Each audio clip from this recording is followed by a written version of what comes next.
Alright folks, and welcome to another video. Today I'm going to be talking to you about Star Wars Battlefront, one of the most eagerly anticipated games of this year. Now, starting off with the beta, it has 3 maps. It has Survival on Tatooine, it has a mode called Drop Zone on Sullust, and it also has another mode called Walker Assault on Hoth.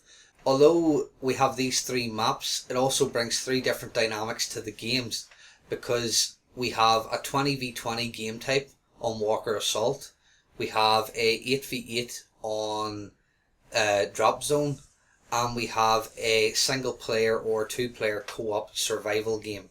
DICE is well known for being a company that focuses a lot on multiplayer aspects of games.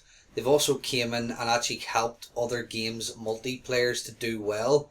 So hearing that DICE was going to take over Battlefront from Pandemic was actually a pretty exciting thing for me. I have to say, the beta, as far as technical aspects go, it runs very solid. It's run at a relatively high frame rate and is pretty well optimized. However, there has been issues with a lot of AMD users, and I actually had 2 of my friends not be able to play the beta with me consequently because of this. There is an issue with video memory that you cannot open the beta at all if you don't have 2 gigs of video memory. Now people will say, oh well, 2 gigs, it's pretty much a substandard now in PC gaming, what with the idea of unoptimized titles from next gen consoles. Well, in fairness, not everybody goes onto the PC and plays on Ultra and whacks everything up tenfold. DICE should have been more careful about this, and EA too. I definitely think this is a bad thing going into the beta. But aside from that, gameplay elements, everything is balanced.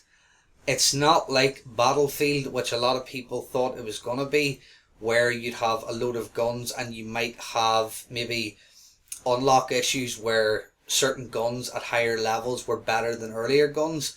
This is not the case. There's only 5 levels in the ranking system in the beta, and there's only 4 multiplayer guns, so you know there's no issue of imbalancement. I do have to say one thing though, your loadout using the card system on Battlefront, I definitely found that when you started off, the fact that they didn't have a default loadout for you and you were literally equipped with nothing was a bad thing. However, it didn't take too long to rank up and start to unlock these things and be able to buy them in the menus. So the vehicles of Battlefront Online, they are interesting. They definitely aren't the easiest to handle. They are really fun.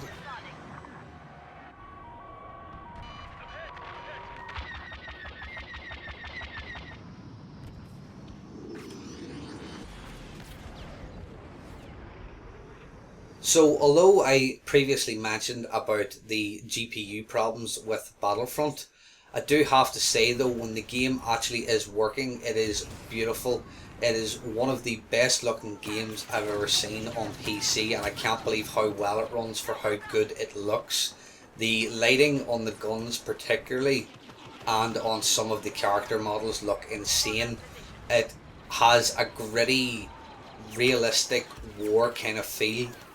And it definitely, like, looking at it heads on, looks like the Star Wars universe. It looks like it has just been taken out of the likes of Empire Strikes Back or Return of the Jedi and slapped right into a DICE engine.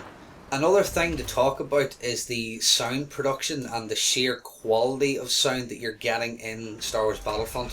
For a lot of games nowadays, they don't actually focus a lot on sound options. Battlefront allows 2.1 and 5.1 Dolby Digital surround sound. It also has options for small speakers, headphone mode, and external speakers. Now, this is well and good, and definitely is good for people that would have expensive audio setups. However, one thing to note in the beta is that you cannot control audio levels in game. There is only a master volume fader, which means that you can't turn down sound effects or gunshots, and the game is very loud, so this might be an issue for some people. As far as map design goes, however, I do have to say that with Star Wars Battlefront, I do feel that the maps are too big for the amount of players that are in game. You definitely notice this in the game types such as Drop Zone. However, when you're on the likes of Walker Assault on Hoth, it's very easy to run into a clusterfuck of lasers and get absolutely destroyed with loads of grenades and rockets flying everywhere. So what I think of the Star Wars Battlefront Beta, well, it's definitely one of the most fun experiences I've had in a multiplayer game in a long time. Now, it is a very balanced beta. It definitely holds true to the Star Wars universe. It is a Star Wars title. It plays like a dice game. It has the vehicles, it has the sound effects, it has the maps, it has the game types. I'm definitely going to be buying it when it comes out. I'm looking forward to looking at the other game modes in the game. So folks, if you enjoyed this video and you're considering maybe buying Star Wars Battlefront, you can follow my reference link to g2a.com and Amazon UK down in the description below. But folks, that's going to wrap up this video here. If you enjoyed the video, please throw a thumbs up on it. If you really enjoyed my content, please subscribe to my channel, it helps me out an awful lot. You can follow me anytime on Twitter and Facebook at ForTheBanterNI. But until next time, my friends, goodbye.